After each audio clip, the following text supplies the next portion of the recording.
नमस्कार। दो राज्यों में किसकी सरकार बनने जा रही है? झारखंड और महाराष्ट्र को लेकर जो नया सर्वे सामने आ रहा है उस लिहाज से किसकी सरकार बन सकती है, क्योंकि दोनों राज्यों को लेकर बड़े बड़े दावे किए जा रहे हैं। लेकिन जो जमीनी स्तर पर जो आंकड़े हैं, जो ओपिनियन पोल के आंकड़े हैं, वो किसके पक्ष में जा रहे हैं? क्योंकि दोनों राज्यों को लेकर बात की जाए तो यहाँ पर झारखंड में 2 चरणों में चुनाव, तो महाराष्ट्र में सभी 288 सीटों के लिए यहाँ पर बात की जाए तो 20 नवंबर को यहाँ पर वोटिंग होगी। नतीजे 23 नवंबर को सामने आ जाएंगे। लेकिन उससे पहले जो आंकड़े हैं वो किसके पक्ष में जा रहे हैं, क्योंकि सीट शेयरिंग यहाँ पर जो है वो महाराष्ट्र में भारतीय जनता पार्टी ने पहली लिस्ट यहाँ पर अपने उम्मीदवारों की जारी कर दी है। बीजेपी 145 से 155 सीटों पर चुनाव लड़ने जा रही है, तो शिवसेना यहाँ पर 85 से 90, जबकि यहाँ पर एनसीपी अजीत गुट करीब 50 से 55 सीटें, जबकि महाविकास अघाड़ी में भी सीट शेयरिंग लगभग फाइनल है। कांग्रेस 100 से 110 सीट, शिवसेना उद्धव गुट भी 100 से 110 सीट और एनसीपी शरद पवार करीब 80 से 85 सीटें। कुछ छोटे दल भी यहाँ पर शामिल हो सकते हैं। जबकि झारखंड में भी अगर बात करें तो भारतीय जनता पार्टी एनडीए की सीट शेयरिंग हो चुकी है और भारतीय जनता पार्टी ने अपनी पहली उम्मीदवारों की 66 उम्मीदवारों की लिस्ट जारी कर दी है। और अगर बात करें आरएसपी पार्टी को 10 सीटें, जेडीयू को 2 सीटें, एलजेपी को 1 सीट यहाँ पर चुनाव मिली है। जबकि झारखंड में यहाँ पर जो है इंडिया गठबंधन करीब, जिसमें जेएमएम कांग्रेस करीब 70 सीटों पर चुनाव लड़ेगी, जबकि आरजेडी वाम दलों को करीब 11 सीटें मिलने जा रही हैं। झारखंड को लेकर बात की जाए और महाराष्ट्र को लेकर तो एक साथ ओपिनियन पोल के आंकड़े हैं। झारखंड को लेकर बात की जाए, गोड्डा के 3 सीटों में से एनडीए को 2 सीटें, इंडिया गठबंधन को 1 सीट की संभावना दिखाई दे रही है। जबकि महाराष्ट्र में अगर बात की जाए तो अहमदनगर की 12 सीटों में से महायुति यानी एनडीए को करीब 6 सीटें, महाविकास अघाड़ी को 6 सीटें यानी कि पक्ष में 0 सीट की संभावना यहाँ पर दिखाई दे रही है। बात की जाए यहाँ पर झारखंड में दुमका को लेकर तो कुल 4 सीटें, यहाँ पर एनडीए को 2 सीटें, 1 सीट इंडिया गठबंधन और 1 सीट अन्य के पक्ष में जा सकती है, जो झारखंड को लेकर ओपिनियन पोल के आंकड़े सामने आ रहे हैं। जबकि महाराष्ट्र में अकोला से अगर बात की जाए 5 सीटों के लिए अगर बात की जाए तो यहाँ पर 3 सीटें महायुति यानी एनडीए को और महाविकास अघाड़ी को 2 सीटों की संभावना यहाँ पर दिखाई दे रही है। झारखंड में बात की जाए कोडरमा की 1 सीट पर एनडीए का पलड़ा भारी है, जबकि महाराष्ट्र में अमरावती की 8 विधानसभा सीटों में से महायुति को 4 सीट, महाविकास अघाड़ी को भी 4 सीटों की संभावना यहाँ पर दिखाई दे रही है, जो महाराष्ट्र और झारखंड को लेकर एक साथ ओपिनियन पोल के आंकड़े सामने आ रहे हैं। अब तक झारखंड की 8 सीटों में से एनडीए को 5 सीटें, इंडिया गठबंधन को 2 सीटें, 1 सीट अन्य के पक्ष में, जबकि महाराष्ट्र में महायुति एनडीए को 13 सीटें, जबकि महाविकास अघाड़ी को 12 सीट, अन्य के पक्ष में 0 सीट की संभावना दिखाई दे रही है।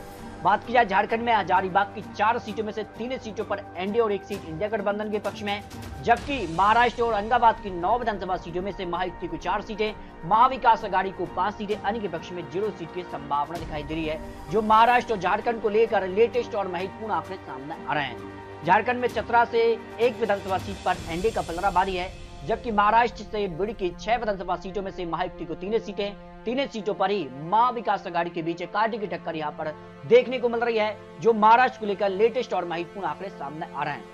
जबकि बात की जाए यहाँ पर महाराष्ट्र के बाद यहाँ पर झारखंड की गिरिडीह की 6 विधानसभा सीटों में से 3 सीटों पर एनडीए और 3 सीटों पर इंडिया गठबंधन का पलड़ा भारी है।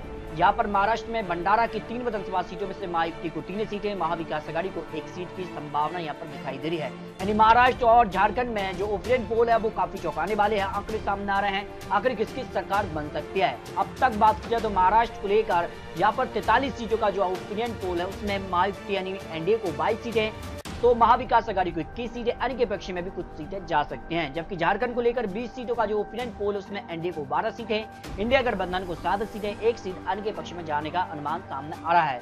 जबकि बात की जाए यहाँ पर झारखंड में धनबाद से 6 विधानसभा सीटों में से एनडीए को 3 सीटें, 3 सीटों पर ही इंडिया गठबंधन को जीत का अनुमान सामने आ रहा है। बुल्ढाना की 7 विधानसभा सीटों में से महायुति को 3 सीटें, 4 सीटों पर महाविकास अघाड़ी का महाराष्ट्र में पलड़ा भारी नजर आ रहा है। सीधे तौर पर बात की जाए तो बुल्ढाना में महाविकास अघाड़ी का पलड़ा भारी नजर आ रहा है। झारखंड की रांची से 7 विधानसभा सीटों में से एनडीए को 5 सीट, तो इंडिया गठबंधन 2 सीटों पर पलड़ा भारी है। और महाराष्ट्र से अगर बात किया चंद्रपुर की 6 विधानसभा सीटों में से महायुति एनडीए को 3 सीटें, महाविकास अघाड़ी इंडिया गठबंधन को भी 3 सीटें, यानी यहाँ पर कांटे की टक्कर देखने को मिल सकती है, जो लेटेस्ट और महत्वपूर्ण आंकड़े सामने आ रहे हैं। खूंटी की 2 विधानसभा सीटों में से 1 सीट पर एनडीए और 1 सीट इंडिया गठबंधन के पक्ष में जा सकती है, जो झारखंड को लेकर ओपिनियन पोल के आंकड़े हैं। तो महाराष्ट्र से धुले से या 5 सीटों में से महायुति को 2 सीटें, 2 सीटों पर महाविकास अघाड़ी सगाड़ी एक सीट अन्य के पक्ष में जाने का अनुमान महाराष्ट्र को लेकर लगाया जा रहा है। अब तक झारखंड को लेकर 35 सीटों का जो ओपिनियन पोल, इसमें एनडीए को 21 सीटें, तो इंडिया गठबंधन 13 सीट, एक सीट अन्य के पक्ष में जा सकती है। जबकि महाराष्ट्र की बात की जाए तो 61 सीट का ओपिनियन पोल में महायुति को यहाँ पर 30 सीटें, महाविकास आघाड़ी को 30 और अन्य के पक्ष में एक सीट, यानी महाराष्ट्र में सीधे तौर पर कांटे की टक्कर यहाँ देखने को मिल सकती है। जबकि बात की जाए झारखंड को लेकर लेहदगा की एक सीट पर एनडीए का पलड़ा भारी नजर आ रहा है। अन्य के पक्ष में इंडिया गठबंधन को 0 सीट की संभावना है। जबकि महाराष्ट्र से गढ़चिरौली की 3 में से महायुति की एक सीट महाविकास आघाड़ी और एक सीट अन्य के पक्ष में जाने का अनुमान सामने आ रहा है। अब बात की जाए झारखंड को लेकर बोकारो की 4 विधानसभा सीटों में से 3 सीटों पर एनडीए और एक सीट पर इंडिया गठबंधन का पलड़ा भारी है। महाराष्ट्र से हिंगोली की अगर बात की जाए तो 3 विधानसभा सीटों में से महायुति को 2 सीटें, एक सीट है महाविकास आघाड़ी के पक्ष में जाने का अनुमान सामने आ रहा है। झारखंड से अगर बात की जाए तो देवघर की 4 विधानसभा सीटों में से एनडीए को 2 सीटों पर इंडिया गठबंधन का जीत का पलड़ा भारी नजर आ रहा है। जबकि महाराष्ट्र से गोंदिया जिले की 4 विधानसभा सीटों में से महायुति को 3 सीटें, एक सीट महाविकास आघाड़ी के पक्ष में जाने का अनुमान ओपिनियन पोल के हिसाब से लगाया जा रहा है। बात की जाए झारखंड से यहाँ पर पूर्वी सिंहभूम के यहाँ पर 6 विधानसभा सीटों में से एनडीए को 4 सीटें, तो इंडिया गठबंधन का 2 सीटों पर पलड़ा भारी है। जबकि महाराष्ट्र जलगांव की 11 विधानसभा सीटों में से महायुति को 6 सीटें, महाविकास आघाड़ी को 5 विधानसभा सीटों पर जीत का अनुमान सामने आ रहा है। झारखंड की बात की जाए तो झारखंड से यहाँ पर गुमला जिले की 3 विधानसभा सीटों में से एनडीए को 2 सीटें और एक सीट इंडिया गठबंधन के पक्ष में जा सकती है। महाराष्ट्र से कोल्हापुर की अगर बात की जाए तो यहाँ पर 10 विधानसभा सीटों में से महायुति को 5 और महाविकास आघाड़ी को भी 5 विधानसभा सीटों पर जीत का अनुमान हो सकता है, जो महाराष्ट्र को लेकर लेटेस्ट और महत्वपूर्ण आंकड़े सामने आ रहे हैं। इस तरह से अगर बात की जाए तो झारखंड को लेकर अब तक 55 सीटों का जो ओपिनियन पोल है उसमें एनडीए 34 सीटों पर बढ़त हासिल कर रही है। जबकि इंडिया गठबंधन 20 सीट, अन्य के पक्ष में 1 सीट। जबकि महाराष्ट्र से अगर बात की जाए तो यहाँ पर 97 सीटों का जो ओपिनियन पोल, इसमें महाराष्ट्र को यहाँ पर 49 सीटें, महाविकास आघाड़ी को 40 सीटें, अन्य के पक्ष में 2 सीटों का अनुमान सामने आ रहा है। बात की जाए झारखंड से जामताड़ा की 2 विधानसभा सीटों के लिए दोनों सीटों पर एनडीए का पलड़ा भारी है। इंडिया गठबंधन अन्य के पक्ष में 0 सीट की संभावना है। महाराष्ट्र से अगर बात की जाए लातूर की 6 विधानसभा सीटों के लिए महायुति को 2 सीटें और महाविकास आघाड़ी को 3 विधानसभा सीटें, एक सीट अन्य के पक्ष में जाने का अनुमान यहाँ पर दिखाई दे रहा है। जबकि अगर बात की जाए झारखंड से लातेहार की 2 विधानसभा सीटों को लेकर एक सीट एनडीए तो एक सीट इंडिया गठबंधन के पक्ष में जा सकती है।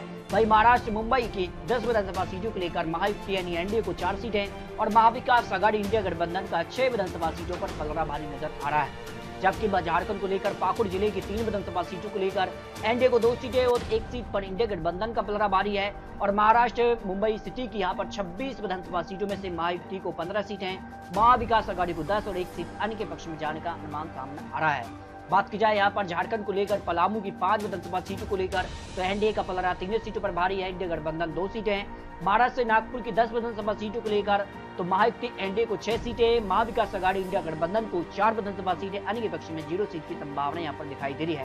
झारखंड को लेकर बात की जाए तो यहाँ पर 67 विधानसभा सीटों का जो ओपिनियन पोल है उसमें एनडीए को 42 सीटें, इंडिया गठबंधन 24 सीटें, अन्य के पक्ष में 1 से 5 सीटों का अनुमान हो सकता है। जबकि महाराष्ट्र को लेकर बात की जाए 149 सीटों का जो ओपिनियन पोल है उसमें महायुति एनडीए को 77 सीटें, जबकि महाविकास आघाड़ी इंडिया गठबंधन को 68 सीटें और अन्य के पक्ष में 4 से 10 सीटों का अनुमान सामने आ रहा है। झारखंड को लेकर रामगढ़ जिले की 2 विधानसभा सीटों को लेकर एक सीट एनडीए तो एक सीट इंडिया गठबंधन के पक्ष में जा सकते हैं। तो महाराष्ट्र से नांदेड़ जिले की 9 विधानसभा सीटों पर महायुति को 4 सीटें, महाविकास आघाड़ी को 5 सीटों पर पलड़ा भारी हो सकता है, जो महाराष्ट्र को लेकर ओपिनियन पोल के आंकड़े सामने आ रहे हैं। झारखंड जिले की सिमडेगा की 2 विधानसभा सीटों को लेकर दोनों सीटों पर एनडीए का पलड़ा भारी है। और महाराष्ट्र से पालघर की 6 विधानसभा सीटों को लेकर महायुति को 2 सीटें और इंडिया गठबंधन का 3 सीटों पर पलड़ा भारी है, एक सीट अन्य के पक्ष में जाने का अनुमान सामने आ रहा है। झारखंड को लेकर पश्चिमी सिंहभूम की 5 सीटों की बात की जाए तो एनडीए को 3 सीटें, इंडिया गठबंधन का 2 सीटों पर पलड़ा भारी है। और महाराष्ट्र से उस्मानाबाद की 4 विधानसभा सीटों पर चारों सीटों पर महायुति का पलड़ा यहाँ पर भारी नजर आ रहा है। महाविकास आघाड़ी अन्य के पक्ष में यहाँ पर 0 सीट की संभावना दिखाई दे रही है। झारखंड के लेकर बात की जाए तो यहाँ पर जो है सभी सीट यानी 81 सीटों का जो ओपिनियन पोल है वो यहाँ पर सामने आ चुका है। तो एनडीए को 51 सीटें, इंडिया गठबंधन 30 सीटें, अन्य के पक्ष में यहाँ पर 1 सीट की संभावना। यानी झारखंड में विधानसभा चुनाव को लेकर भारतीय जनता पार्टी का पलड़ा भारी है। जबकि महाराष्ट्र में कांटे की टक्कर यहाँ पर देखने को मिल रही है। महाराष्ट्र में 214 सीटों का जो ओपिनियन पोल, इसमें महायुति को 113 सीटें, महाविकास आघाड़ी 96 सीट, अन्य के पक्ष में 5 सीटों का अनुमान सामने आ रहा है। महाराष्ट्र को लेकर बात की जाए तो रत्नागिरी की 5 विधानसभा सीटों को लेकर महायुति को 2 सीटें, इंडिया गठबंधन का 3 सीटों पर पलड़ा भारी नजर आ रहा है। सतारा की 8 विधानसभा सीटों पर महायुति को 5 सीटें, महाविकास आघाड़ी 2 सीट, 1 सीट अन्य के पक्ष में जा सकती है। वही अगर बात की जाए ठाणे की 18 सीटों में से महायुति को 10 सीटें, 8 सीट पर महाविकास आघाड़ी का पलड़ा यहाँ पर भारी नजर आ रहा है। सोलापुर की 11 विधानसभा सीटों पर महायुति को 5 सीटें, 5 सीट पर ही महाविकास आघाड़ी का पलड़ा भारी, 1 सीट आने के पक्ष में जाने का अनुमान सामने आ रहा है। बड़दा की 4 में से 2 सीटों पर महायुति और 2 सीटों पर महाविकास आघाड़ी के बीच कड़ी टक्कर यहां पर देखने को मिल रही है और यहां पर वासिम की 3 विधानसभा सीटों पर महायुति को 2 सीट, 1 सीट पर महाविकास आघाड़ी का पलड़ा भारी नजर आ रहा है। तो महाराष्ट्र में की सभी 288 सीटों का जो ओपिनियन पोल है उसमें महायुति एनडीए का पलड़ा 150 विधानसभा सीटों पर पलड़ा भारी नजर आ रहा है।